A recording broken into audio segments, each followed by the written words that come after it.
سنو، حضرت علی نے بدر میں جنگ لڑی، احد میں حضرت علی ہیرو رہے، حنین میں حضرت علی نے جنگ لڑی، خندق کا موقع آیا، مرحب مقابلے میں آیا، مرحب۔ حضرت علی رضی اللہ تعالیٰ عنہ فرماتے 1000 کے مقابلے میں وہ لڑا کرتا تھا، میرے مقابلے میں آیا تو کہنے لگا بھتیجے تجھے پتہ ہے میں مرحب ہوں، میں مرحب ہوں، تجھے پتہ ہے کیسے مقابلہ کرو گے، تمہیں پتہ ہے؟ تو حضرت علی کہنے لگے مجھے تیرا نہیں پتا، مجھے تو اپنا پتا ہے۔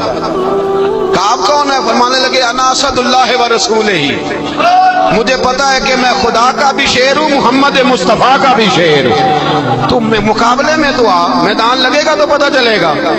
جب میدان لگا تو حضرت علی نے ایک ضرب لگائی تلوار کی، زیادہ نہیں، ایک ضرب لگائی، ایک ضرب لگائی تو کہتے ہیں اس کا سر بھی کاٹا، گردن بھی کاٹی، وجود بھی کاٹا، اور اتنی زور سے تلوار ماری کہ اس کے گھوڑے کے بھی 2 ٹکڑے ہو گئے۔ حضور نے کیا فرمایا؟ فرمایا ضربۃ علی فی یوم الخندق افضل من عبادت الثقلین۔ نبی پاک نے فرمایا علی کی تلوار کا ایک وار خندق کے میدان میں، ایک وار علی کی تلوار کا، فرمایا 2 جہاں میں اگر سارے لوگ نفل عبادتیں کرے تو علی کو اللہ پھر بھی زیادہ درجہ عطا فرمائے گا۔ ساری دنیا کی عبادتوں سے زیادہ درجہ لے گیا ایک تلوار چلا، ایک تلوار چلا۔ اور جب خیبر کا دن آیا، کئی دفعہ صحابہ کہے فتح نہیں ہوگی، میرے رسول نے فرمایا سویرے میں جھنڈا دوں گا اور جس کو دوں گا اسے اللہ فتح دے گا۔ حضرت سیدنا ابو ہریرہ کہتے ہیں میں نے کان میں پوچھا، میں نے کہا حضور وہ کون ہے جس کو آپ جھنڈا دیں گے؟ چلے مجھے کان میں بتا دیں وہ کون ہے۔ تو حضور نے فرمایا اس کا تعارف یہ ہے کہ وہ خدا سے بھی پیار کرتا ہے، محمد مصطفیٰ سے بھی پیار کرتا ہے۔ حضور کوئی ایک تعارف اور، تو حضور نے فرمایا خدا رسول بھی اس سے بڑا پیار کرتے ہیں۔ حضرت علی صحابہ کہتے ہیں سارے منتظر رہے، حضرت عمر کہتے ہیں میں سویا ہی نہیں ساری رات کہ میرے ہاتھ جھنڈا آنے والا، سویرے مجھے ملے گی فتح کی نوید اور خوشخبری۔ فرماتے ہیں میں سویا ہی نہیں۔ تو حضرت علی سے پوچھا آپ کدھر تھے؟ جناب علی شیر خدا رضی اللہ تعالیٰ عنہ فرماتے ہیں میں تو اپنے کمرے میں سو رہا تھا، میری تو آنکھوں میں تکلیف تھی، میں سویا ہوا تھا، پتہ کیا بنا؟ کوئی آیا لے کے چلا گیا، کوئی عمر بھر بھی نہ پا سکا۔ میرے مولا تجھ سے گلا نہیں، یہ تو اپنا اپنا نصیب۔ حضور سید عالم صلی اللہ علیہ وسلم نے فرمایا این علی ابن ابی طالب، علی ابن ابی طالب کو بلاؤ۔ حضرت علی رضی اللہ تعالیٰ عنہ آئے تو آنکھوں کے اوپر ہاتھ رکھے ہوئے کہ یا رسول اللہ میری آنکھوں میں درد ہے۔ فرمایا ہاتھ پیچھے کر، اللہ نے تیرے ہاتھ پہ فتح لکھ دی ہے، پیچھے کر ہاتھ۔ حضرت علی کہتے ہیں حضور نے لعاب دہن لگایا میری آنکھوں پہ، مجھے پہلے سے بھی زیادہ بہتر نظر آنا شروع ہو گیا۔ حضرت علی شیر خدا ایک ہاتھ میں تلوار، ایک ہاتھ میں 40 گز اونچا تھا خیبر کا دروازہ، 40 گز چوڑا تھا۔ حضرت علی شیر خدا کہتے ہیں میں اللہ اکبر کے نعرے لگاتا میدان میں گیا، اللہ اکبر کے نعرے۔ میں رسول اللہ کا بھیجا گیا تو میں شان سے گیا کہ میں نے سیدھے ہاتھ میں تلوار تھی، الٹے ہاتھ سے پکڑ کے میں نے 2-3 دفعہ دروازے کو ہلایا اور اللہ اکبر کہہ کہ جب میں نے پھینکا تو 40 گز دور جا کے گرا، 40۔ حضرت علی نے نا کوفے میں دعوت کی لوگوں کی، جب آپ امیر المومنین تھے دعوت کی، سب لوگ آئے، ایک نوجوان آیا جس نے شورا سنا تھا پر حضرت علی کو دیکھا نہیں تھا، اور حضور نے فرمایا نظر الی وجہ علی عبادہ، میرے علی کا چہرہ دیکھنا بھی عبادت ہے۔ تو ایک صحابی نے کہا حضور جو نہ دیکھ سکے، فرمایا ذکر علی عبادہ، ان کے لیے علی کا ذکر کرنا عبادت ہے، علی کا تذکرہ کرنا بھی ان کے لیے عبادت۔ حضرت علی کو دیکھا نہیں تھا، جوان کہتا جب میں آیا نا میں نے لوگوں سے پوچھا وہ بوڑھے مولا علی کدھر ہے جنہوں نے خیبر کا دروازہ توڑا تھا، بڑی شہرت ہے، کدھر ہے؟ کہتے حضرت علی صاحب نے بیٹھے تھے، مجھے کسی نے کہا وہ بیٹھے ہوئے۔ میں گیا تو حضرت علی اخروٹ کھا رہے تھے، تو پورا زور لگا رہے ہیں تو اخروٹ کوئی نہیں ٹوٹتا، پورا زور 2-3 دفعہ، کبھی اس دانت میں کبھی اس دانت میں، ٹوٹتا ہی نہیں۔ کہتے میں ہنسنے لگا تو حضرت علی نے مجھے پاس بلایا، کہا بیٹے ادھر آ۔ تو میں گیا تو کہنے لگے کیا سوچ رہا ہے؟ کہتے میں ڈر گیا، میں نے کہا حضور کچھ بھی نہیں۔ لیکن نہیں جو سوچ رہا تھا تو بتا۔ میں نے کہا نہیں کچھ نہیں۔ فرمانے لگے میں بتاؤں تو کیا سوچ رہا تھا؟ بتاؤں کہ حضور بتائیے۔ آپ فرمانے لگے تو سوچ رہا تھا بابے سے اخروٹ تو ٹوٹتا نہیں، خیبر کیسے توڑ دیا تھا؟ تو سوچ رہا تھا کہ اس سے اخروٹ تو ٹوٹتا نہیں، تو خیبر کیسے توڑا تھا؟ فرماتے ہیں میں نے کہا میں یہی سوچ رہا تھا۔ یہ جب عرض کیا نا تو فرماتے ہیں شیر خدا کا رنگ ہی بدل گیا، پہلے مسکرا رہے تھے پھر انداز بدل گیا۔ انہوں نے اپنے منہ سے وہ جو خروٹ لگا تھا جھاڑا، ہاتھ منہ جھاڑے، امامہ سیدھا کیا اور فرماتے ہیں شیر خدا بن کے بیٹھ گئے، کہنے لگے بیٹے اخروٹ کو چھوڑ، کوئی خیبر آ تو لا، میں ابھی بھی توڑنے کو تیار ہوں۔ خیبر کوئی ہے تو لا، میں ابھی بھی توڑنے کو۔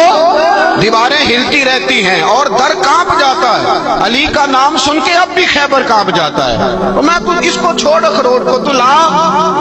کہتے ہیں میں نے کیفیت دیکھی تو حضرت علی کا تو رنگ ہی بدل گیا۔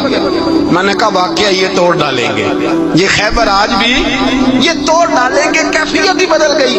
فرماتے ہیں شیر خدا مسکرائے، کہنے لگے بیٹا ڈرنا، مسئلہ سمجھ۔ کہا حضور کیا ہے؟ آپ فرمانے لگے اخروٹ میں جسم کی قوت سے توڑ رہا ہوں اور خیبر میں نے اپنے ایمان کی قوت سے توڑا تھا۔ میرے ایمان میں آج بھی بڑی قوت ہے، آج بھی اگر کفر للکارے گا، آج بھی اگر دین کا دشمن للکارے گا، علی کا جذبہ جہاد آج بھی بڑا جوان ہے، غیرت ایمانی آج بھی بڑی، دین کے ساتھ وفا کا رشتہ آج بھی بڑا میرا جوان ہے۔ تو بتا کو خیبر توڑنا ہے تو حضرت علی شیر خدا، ہر جگہ قربانی حضرت علی کی۔ جب مدینے میں نا حضور نے سب کو انصار اور مہاجرین کو بھائی بھائی بنا دیا تو حضرت علی چپ کر کے کھڑے ہیں۔ حضور نے فرمایا کیا سوچ رہے ہو؟ کہا حضور مجھے بھی تو کسی کا بھائی بنائے نا۔ حضور نے فرمایا انت اخی فی الدنیا والآخرہ، تو دنیا میں بھی میرا بھائی ہے، آخرت میں بھی میرا بھائی ہے۔ امام راضی نے لکھی ہے ایک بات، بڑی عجیب بات لکھی۔ امام راضی کہتے ہیں زمین پہ نبی پاک نے حضرت علی کو بھائی بنایا تھا تو آسمانوں پہ جبریل امین نے حضرت میکائیل کو بھائی بنا لیا۔ تو رب کریم نے پوچھا کیوں بھائی بن گئے ہو؟ کہا تیرے محبوب کا جلوہ دیکھ کے بن گئے۔ جس رات نبی پاک صلی اللہ علیہ وسلم ہجرت کر کے آئے نا، ایک کو حضور نے ساتھ لے لیا، امیر المومنین حضرت ابو بکر صدیق۔ ابو بکر دا پہلا نمبر کس کا ہے؟ دوسرا، تیسرا، چوتھا، یہ سبق بچوں کو یاد کرائیں۔ اب ہمارے لوگ مسئلے بھی قوالوں سے پوچھنے لگ گئے، فتویٰ بھی قوال کا چلتا ہے، اللہ خیر کرے۔ حضرت ابو بکر صدیق کو حضور نے ساتھ لے لیا ہجرت کی رات، اور مولا علی شیر خدا کو بستر پہ سلایا۔ رستے میں بھی بڑا خطرہ تھا پر بستر پہ اس سے زیادہ خطرہ تھا، اس لیے کہ جب چادر میں لپٹا ہوا کوئی شخص ہے تو کسی کو کیا پتا کون ہے، اگر آ کے وہ پردہ نہ ہٹاتے ایسے ہی قتل کر دیتے تو کیا پرسانے حال ہوتا، کچھ بھی نہ ہوتا۔ امام راضی کہتے ہیں رب کریم نے فرمایا جبرائیل میکائیل تم دونوں کہتے تھے ہم بھی بھائی بھائی بن گئے، بتاؤ تم میں سے کوئی ایک دوسرے پہ جان قربان کرے گا جان؟ فرشتے خاموش ہو گئے تو رب نے فرمایا اب نیچے ذرا جلوے تو دیکھو، علی میرے رسول پہ جان قربان کر رہا ہے، جاؤ دیکھو نا جا کے جلوے، تم تو بھائی بھائی بنے تھے۔ فرشتے عرض کرنے لگے مولا ہماری ڈیوٹی کیا ہے؟ فرمایا اب تمہاری ڈیوٹی یہ ہے کہ تم جاؤ زمین پہ، دو تلواریں لے لو اور علی کی چارپائی کے اوپر کھڑے ہو جاؤ، اس نے میرے مصطفیٰ پہ جان قربان کی ہے، اس کی جان کی حفاظت کرو۔ وہاں کھڑے ہو جاؤ، فرشتے بھی کرتے ہیں تعظیم میری، فدا ہو کہ ان پر یہ عزت ملی ہے۔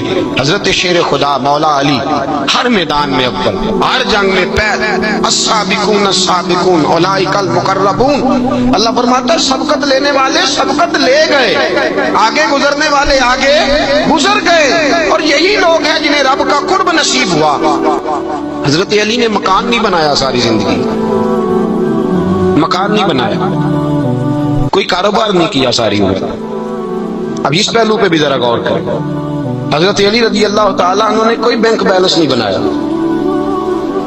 صحابہ کرام علیہم رضوان فرماتے ہیں بڑے بڑے رشتے آئے سیدہ فاطمہ کے لیے، بڑے بڑے امیر کبیر لوگوں، حضور نے فرمایا میں رب کے فیصلے کا انتظار کر رہا ہوں۔ ایک دن تینوں یار ان لوگوں کا خلوص دیکھے مولا علی کے ساتھ، حضرت ابو بکر، حضرت عمر، حضرت عثمان۔ حضرت علی ایک یہودی کے باغ میں مزدوری کر رہے تھے تو وہاں گئے اور جا کے کہا علی تو حضور سے سیدہ فاطمہ کا رشتہ کیوں نہیں طلب کرتا؟ تو حضرت علی کہنے لگے بھائیو نہ مکان ہے نہ گھر ہے نہ کچھ ہے، رشتہ کیسے مانگ لوں؟ کہا تو جا تو صحیح، ہمیں تو لگتا ہے رسول پاک تیرا انتظار کر رہے ہیں۔ مولا علی شیر خدا کہتے میں گیا اور جب میں حضور کی بارگاہ میں گیا تو انہوں نے مجھے تیار تھے نا، تیار کر کے بھیجا، مجھے لفظ بھی سکھائے کیا کہنے ہیں۔ لیکن جب میں وہاں پہنچا نا تو میرے اندر طاقت ہی ختم ہو گئی بولنے کی. سلام لے کے تو حضور کے پاس بیٹھ گیا. حضور نے فرمایا علی کیسے آئے ہو؟ تو میں خاموش. پھر پوچھا کیسے آئے ہو؟ میں خاموش. پھر پوچھا کیسے آئے ہو؟ میں خاموش. کہتے دلوں کا حال جاننے والے رسول نے فرمایا علی فاطمہ کے لیے آئے ہو؟ فاطمہ کے لیے آئے ہو؟ تو حضرت علی کہتے ہیں میرا جواب بڑا نرالا ہے. میں نے کہا حضور وہ تینوں میرے پاس باغ میں گئے تھے, وہ تینوں گئے تھے, مجھے انہوں نے بھیجا ہے. کہتے ہیں رسول پاک مسکرا دیے. فرمایا علی انہوں نے نہیں تجھے بھیجا, رب کریم نے فاطمہ کا تیرے ساتھ نکاح کر دیا ہے, تیرے لیے فیصلہ ہو گیا ہے فاطمہ کا, تیرے حق میں فیصلہ ہو گیا. حضرت علی سیدہ فاطمہ کو بیاہ کے لے گئے تو حضرت زید بن حارثہ کے مکان میں کوئی مکان نہیں. او بھائی تو دولت دیکھ کے بیٹی کی شادی کرتا ہے, سرمایہ دیکھ کے پھر دعا کراتا ہے, دعا کرے اللہ میرے داماد کو ہدایت دے دے. میرے رسول نے بیٹی کی شادی کی تقوی دیکھ کے, پرہیزگاری دیکھ کے, دینداری دیکھ کے اس شخص کو بیٹی دی جو السابقون سابقون کے درجے میں شامل, جو ان الذین آمنوا وعملوا الصالحات اولئک هم خیر البریہ کے درجے میں شامل, ان کو اپنی بیٹی دی. حضرت علی شیر خدا رضی اللہ تعالیٰ عنہ فرماتے ہیں کہ سیدہ فاطمہ الزہرا کو میں بیاہ کے لایا, سارے گھر کے کام حضرت فاطمہ نے کیے. میں مزدوری کرتا 2 گھنٹہ یا 1.5 گھنٹہ, زور سے اثر کے درمیان کام کرتے. 2 کلو کھجوریں ملی تو مولا علی نے اٹھا کے اپنی کمر پہ رکھی. باغ کا مالک کہنے لگا علی تھوڑا کام اور کر لو. فرمایا 2 کلو ہو گئی بڑی ہیں, 1 کلو میرے بچے کھائیں گے, 1 کلو مدینے کے غریب بچے کھائیں گے. تو کہا علی کل کیا کرو گے؟ فرمایا کل جو رب زندگی دے گا وہ روزی بھی دے گا. تو بندہ مشورہ دینے لگا. مشورہ بھی ہوتا ہے نا قریب سے, مشوروں والے بھی بڑی خرابی کرتے ہیں اللہ ماشاءاللہ. کہا علی جائز پیسے کو اکٹھے کر لینے چاہیے, کیا حرج ہے؟ جائز اکٹھے کر لیں. شیر خدا نے ایک جملہ کہا پر شیروں جیسا کہہ دیا. حضرت علی فرمانے لگے مال حرام ہو تو عذاب ہوتا ہے, حلال ہو تو حساب ہوتا ہے. لہذا نہ میں عذاب والا کام کرتا ہوں نہ حساب والا کام کرتا ہوں, میں اکٹھے ہی نہیں کرتا. نہ بندہ عذاب کے چکر میں پڑے نہ عذاب کے چکر میں پڑے, میں اس رستے جاتا ہی نہیں. مولا کائنات شیر خدا. اور بھائی حضرت سیدنا ابو ہریرہ رضی اللہ تعالیٰ عنہ فرماتے ہیں میں جب اس بات کو یاد کرتا ہوں تو آج بھی رو پڑتا ہوں. کون سی بات؟ فرمانے لگے میں کوفے کے بازار سے گزر رہا تھا تو مولا علی شیر خدا کوفے کے چوک میں کھڑے تھے اور ہاتھ میں زرہ پکڑی ہوئی تھی, وہ والی زرہ جو بدر میں بھی ان کے پاس تھی, وہ والی زرہ جو احد, حنین, خندق اور خیبر میں بھی ان کے پاس تھی. زرہ پکڑی حضرت علی نے اور شیر خدا کہہ رہے ہوں بھائیو میری زرہ خرید لو. میری زرہ, امیر المومنین ہے اس وقت, امیر وقت ہے, بادشاہ ہے کوفے کے بازار میں. او بھائی میری زرہ خرید لو, یہ بڑی نسبت والی ہے, بدر احد حنین میں میرے ساتھ رہی. اور شیر خدا فرماتے کیا ہیں؟ فرماتے جب علی نے یہ لفظ کہے تو میری چیخیں نکل گئی. حضرت علی فرمانے لگے اگر میرے پاس نیا تامت خریدنے کے پیسے ہوتے تو میں اسے کبھی نہ بیچتا, نیا تامت خریدنے کے پیسے ہوتے تو میں کبھی نہ بیچتا. حضرت علی رضی اللہ تعالیٰ عنہ نے وہ زندگی گزاری با پردہ, پرہیزگاری, درویشی, سادگی, ساری زندگی کسی کا شکوہ نہیں کیا مولا علی.